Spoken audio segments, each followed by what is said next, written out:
Like Puxatawny Phil, you too can be a prognosticator. This is a day where many things are coming together. Not just you, my friends, showing up here at Unity South,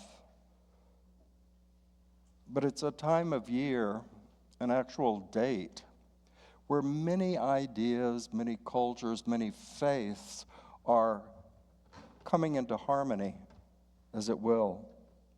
Because today is also Candlemas. It's a quarter day between Christmas and the spring equinox.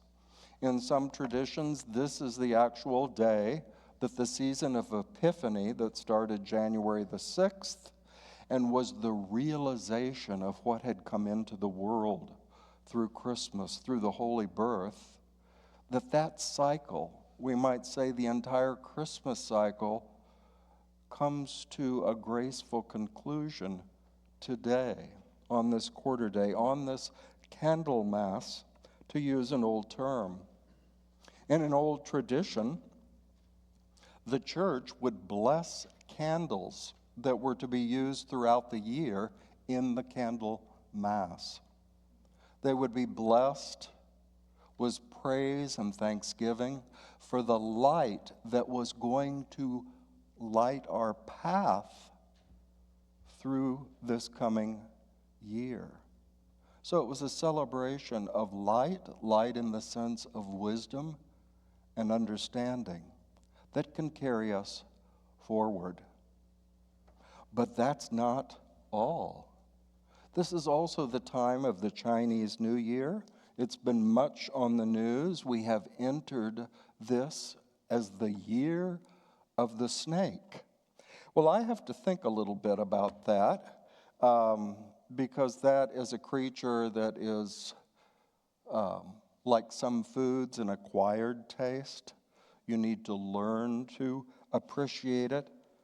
But if we look at what the Chinese tradition says in the year of the snake, it is a time of flexibility, longevity and growth, change and transformation, shedding the old and letting it go. We can discover a deeper wisdom, and we can remember the magic within us and among us. There is much possibility, much potential before us. The beloved Unity Minister of New York City shocked the congregation of his day. He liked to say things in a very matter-of-fact, straightforward manner, not only in his lessons, but also in his books that he wrote. And he proclaimed, Gerald, we don't get in life what we affirm. That started to make them uneasy. He went on, we don't even get what we pray for. Ooh. Now we're really upsetting people. Eric Butterworth said, we get what we expect. We get what we expect.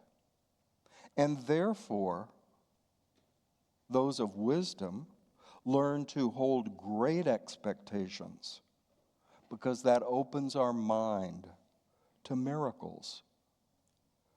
But here's the catch. But Spirit still guides the outer manifestation, how that miracle is going to show up in our life.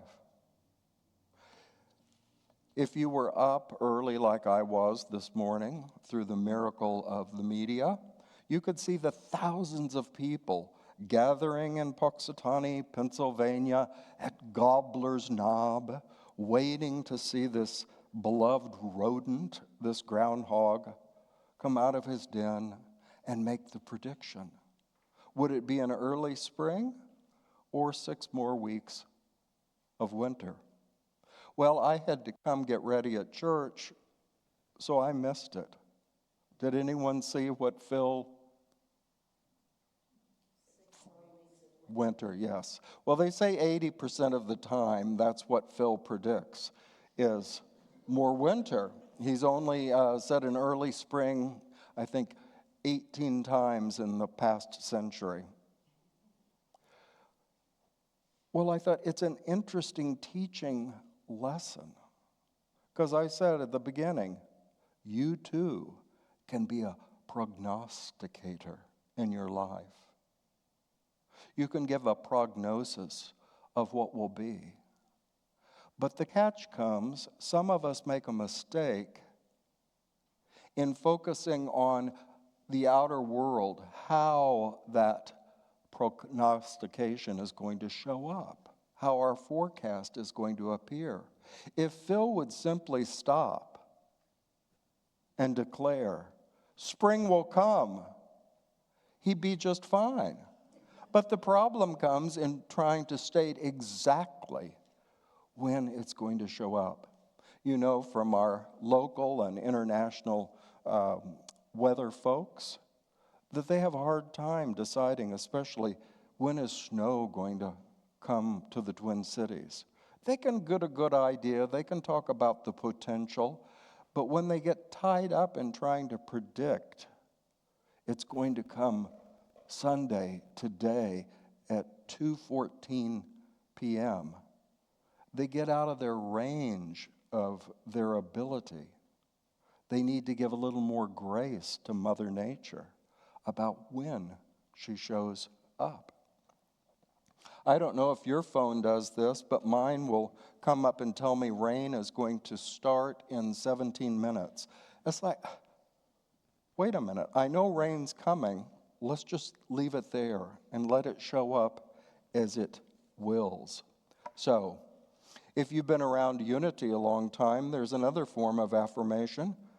Probably you've tried it or someone you know has tried it, and that is to, when you're setting out to go shopping or whatever you're doing, to affirm a parking space right by the front door of where you are going. Well, I have a little difficulty with that, because in my faith, I can affirm that Spirit is going to take care of me, but I try to allow Spirit a little bit of grace and working room to determine exactly how that's going to happen. And I think it's a challenge sometimes to try to be too specific about exactly how our good's going to show up. Now, we could have a long conversation. Some of those of you that have taken prosperity courses, abundance classes here at our church or at other locations have learned techniques to affirm very exactly what we want to show up in our life, when we want it to show up, how we want it to show up. And sometimes we're delighted, and sometimes we're disappointed that things didn't come as we declared them. For me, we declare the truth. We declare the possibility. We declare, as Jesus did in the Lord's Prayer that we sang a while ago, you give us daily bread. He didn't say, you give us croissants with a certain marmalade jelly. It's got to be this brand, you know, and it's got to come this way, and I only want it at Patrick's Cafe, and blah, blah, blah, blah, blah. No, it was a statement that providence, that God will supply, and we graciously allow how that's going to show up, who is going to come and help us, assist us. We leave that to Spirit. So we can affirm only the truth, but not exactly how it shows up. We affirm that we will be provided with what we really need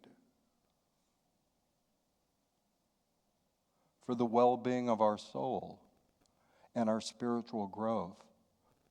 I didn't say we'll be provided with what we want. We'll be given the opportunity to receive good, to give good. I have often mentioned my mother's faith, and that's because it still inspires me. She's been gone many years, but I remembered asking her in her later years how she lived through so many challenges. The Great Depression. I'd ask her, what was that like in your little town? How did it affect your life, your family, your neighbors? Then we talked about the wars that came in her lifetime. How did she meet that? And she said, I had a simple faith that God would provide, would give me whatever I needed to meet the circumstances that came my way. To me, that's how I understand the Lord's Prayer and the term of the daily bread. Will be provided a way, a possibility. But when we get too specific, then we make the outcome our design and not God's. And I don't know about you, but I like to leave the outcome to the mind that created this universe, knows a little bit more than James. What is a good possibility that James can learn from, take, multiply in his life, his community, his world? I notice that when we say the Lord's Prayer at the end of almost every service here, as most Unity churches do around the world, it's probably one of our greatest outreaches through the decades, was Jim Freeman's writing this prayer for protection. And if you know its history, you know it was even carried to the moon. That's a pretty big outreach, even beyond this planet. But I've heard people struggle with its statements. And in recent years, congregations, individuals have taken on the custom of adding a final line that was not in the prayer the way it was written. Although later, the poet Jim Freeman would say, well, it belongs to the Unity people. They can say it however they want to, or add whatever they want. But we speak that. Wherever we are, God is. Which is how he intended the prayer to end, to just live in that. Wherever we are, God is. But now the custom is to add, and all is well. And that throws people off, because I've actually witnessed people after a service quite disturbed. I'm really struggling in my life. I'm having a hard time. I have an illness. I don't know where my next meal's coming from.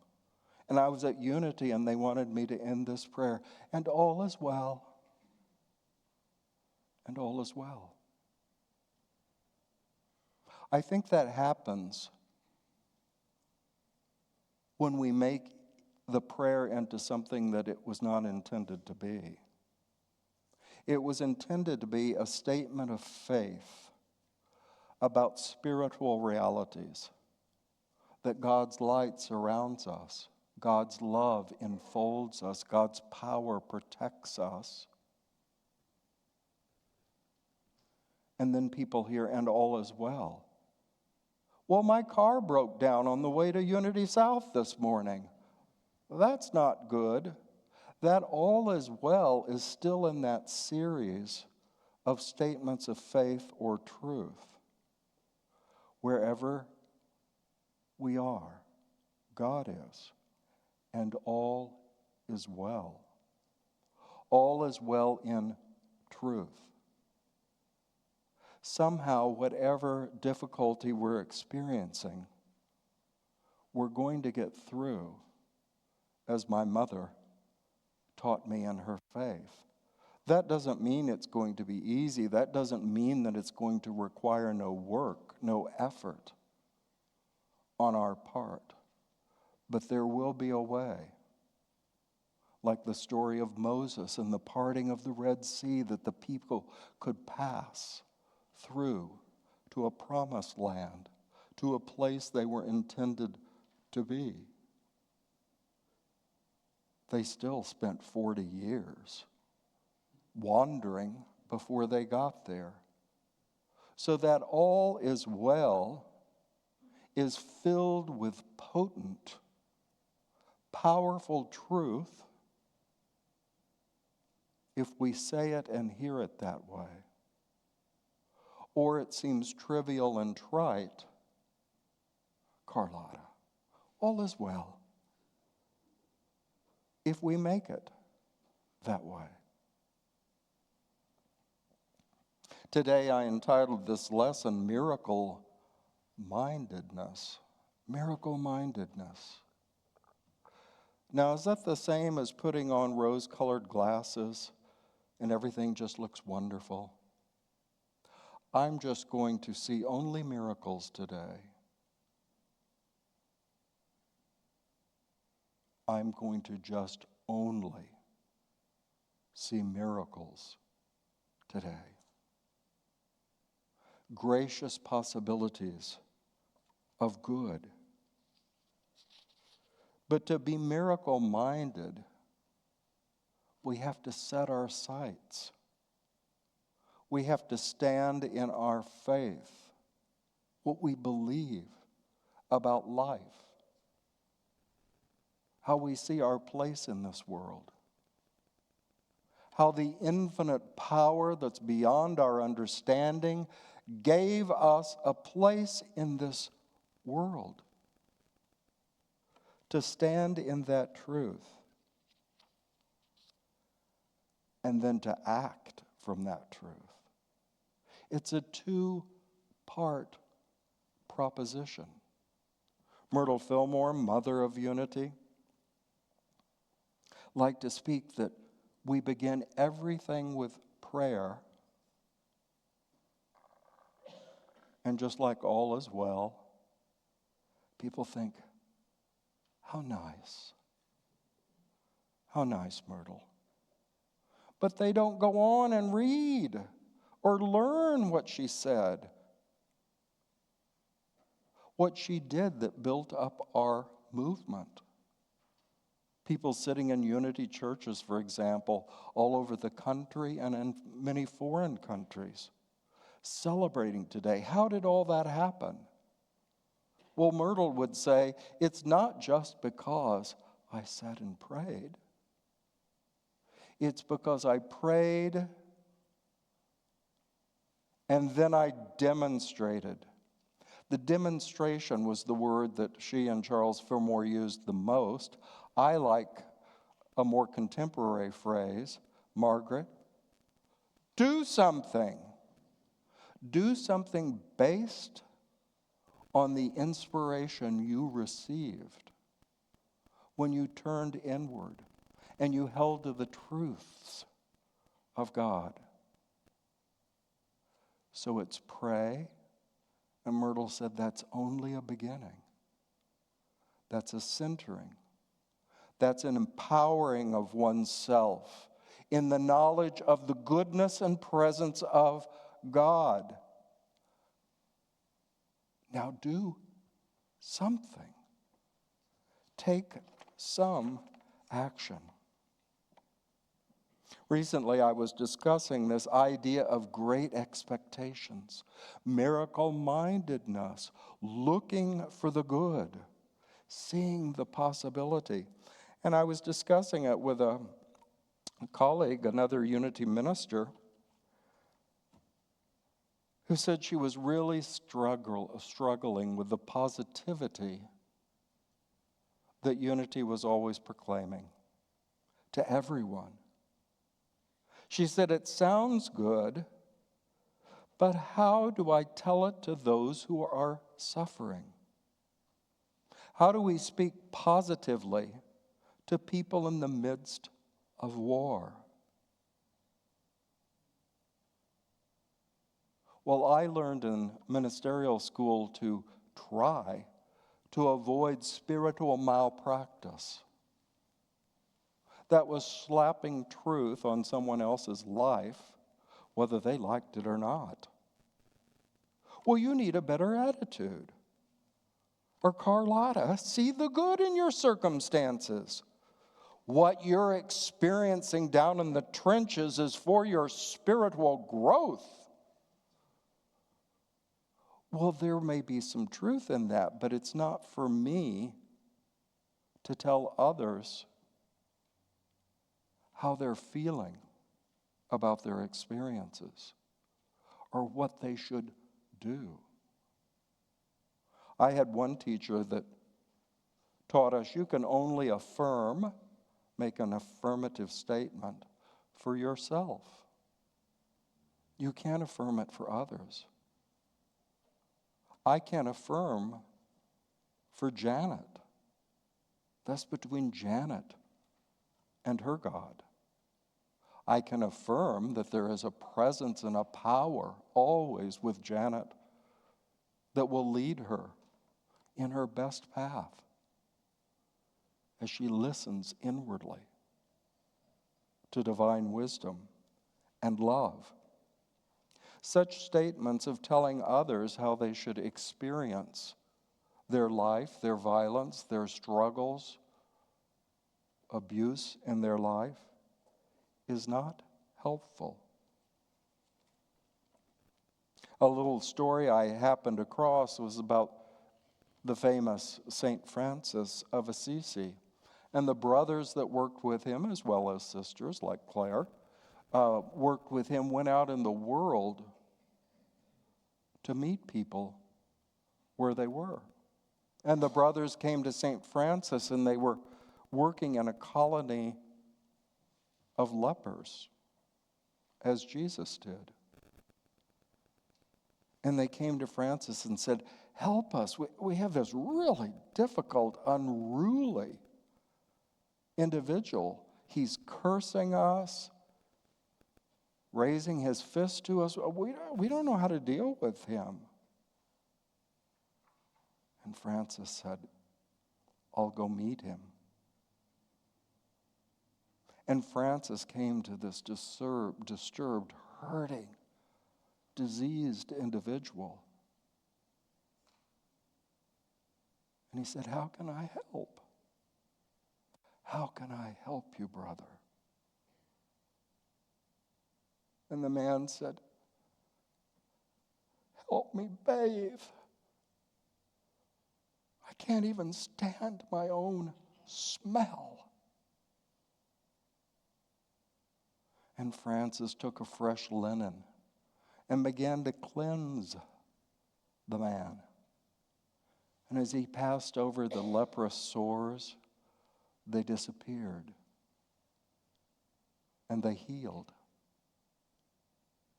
And the man was made whole. Francis went his way, was far away when suddenly this man died. And he came to Francis in a dream or time of prayer. And he said, thank you. Thank you for healing me, for helping me. And so Francis met this man where he was and did what he could to help. Nowadays, he might have sent a message to this leper and said, my thoughts and prayers are with you. And they were. He did hold prayers and thoughts about this man, of his truth, of his higher self, as the human being God created. But he also said, how can I help? And so it inspired me. Perhaps our prayer for protection, this is just a suggestion. Perhaps when you hold that prayer, and if you're in the habit of ending the prayer with, and all is well, you might add, How can I help? How can I help? It's good, as Myrtle said, to start with prayer and to affirm the truth of God as we understand it. That God loves us, is with us, is on our side, empowers us, opens doors for us, for our higher good. But sometimes we forget the second point, as Myrtle said. Now demonstrate the truth you know. Live the faith you declare.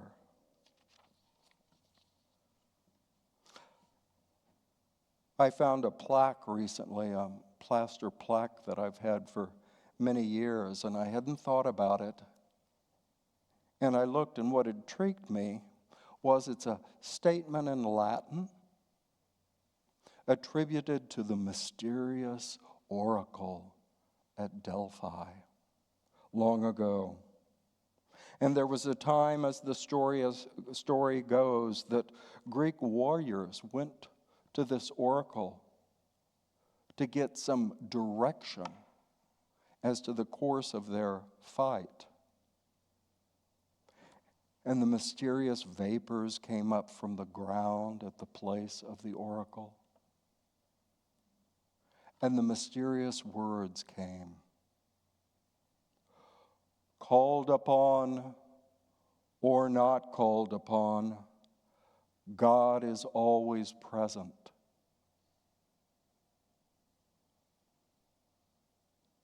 But then the oracle posed questions. God is always present, but in what form and for what purpose? That these warriors had to discover for themselves. Yes, we can affirm the truth of Spirit, but we have to discern in our own lives, how is that going to show up? And how are we willing to be a channel, to be an expression? It's good to proclaim that God's love is great and unconditional and for all people.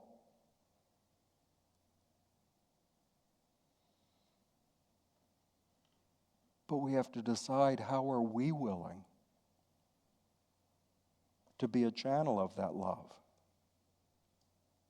We can affirm truth, but how are we going to be truth in action?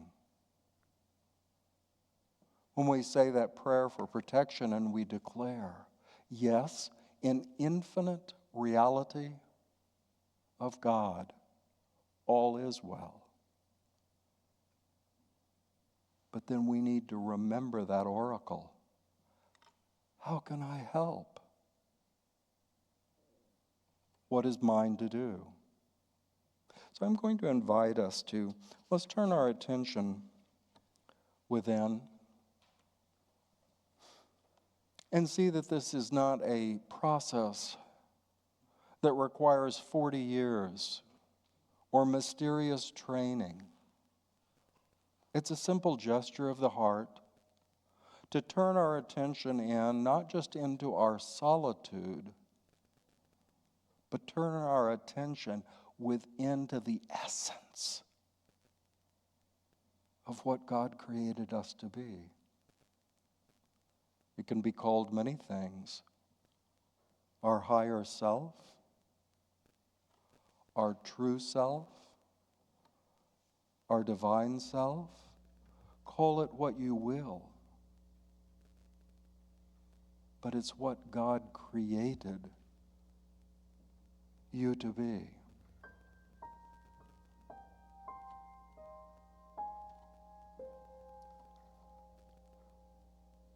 We turn within.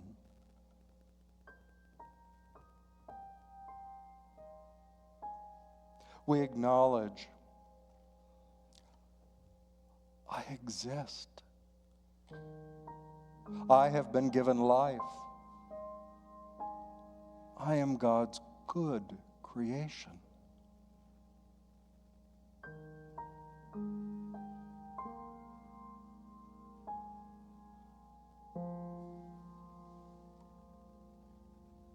Now, centered in this truth, we pose the question that is upon our heart.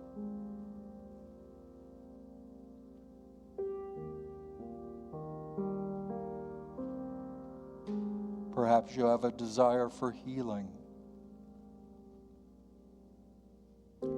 for blessing of some kind, financial or otherwise.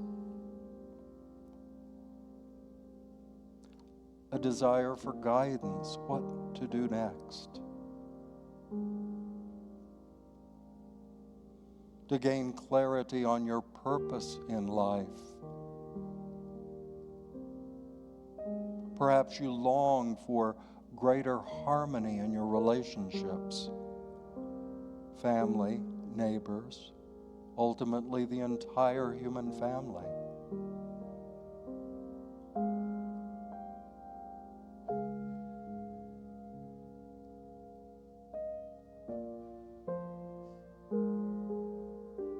So rest in the silence. Affirm, I am alive. God, you've given me creative powers. I can do something.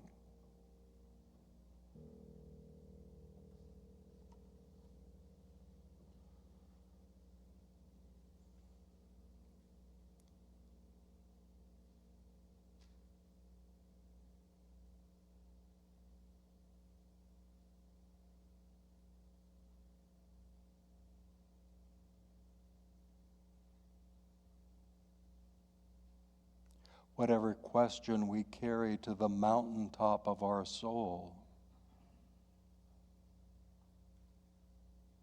an answer will be given.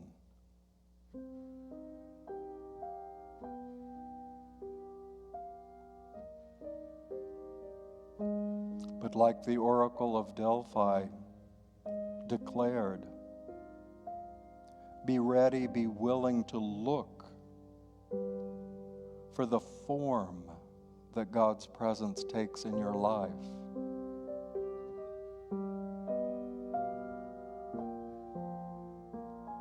The gracious way that God shows up, disguised as your life, your experience.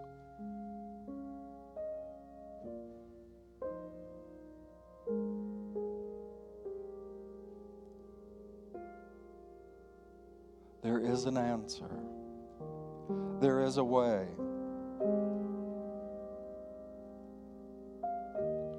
Look.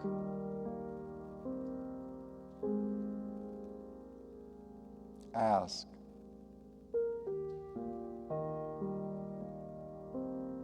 Knock on the door of possibility, and it will open before you.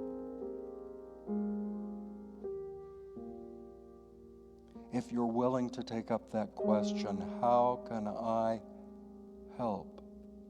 What is mine to do?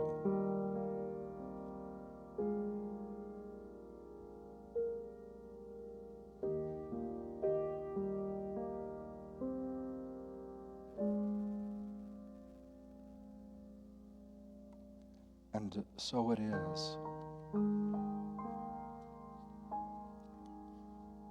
And as you allow your attention to gradually come back to this outer sanctuary in which you're seated with friends,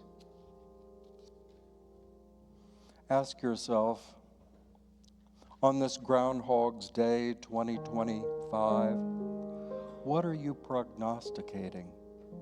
What vision are you holding in your mind?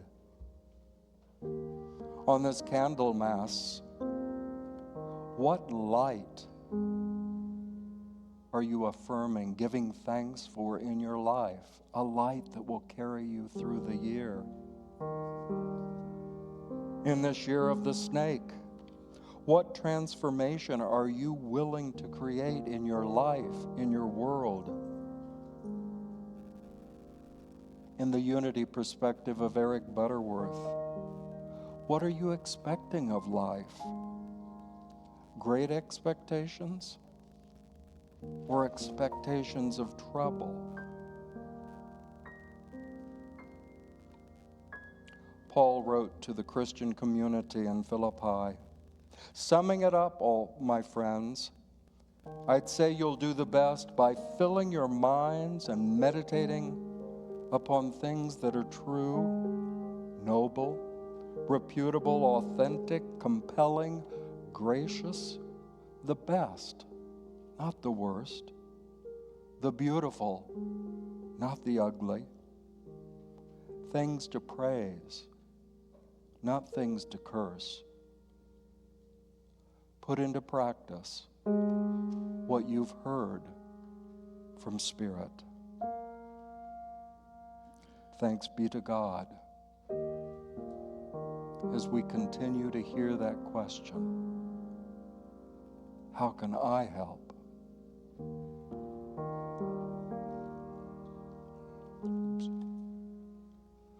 As the ushers prepare to receive our offering,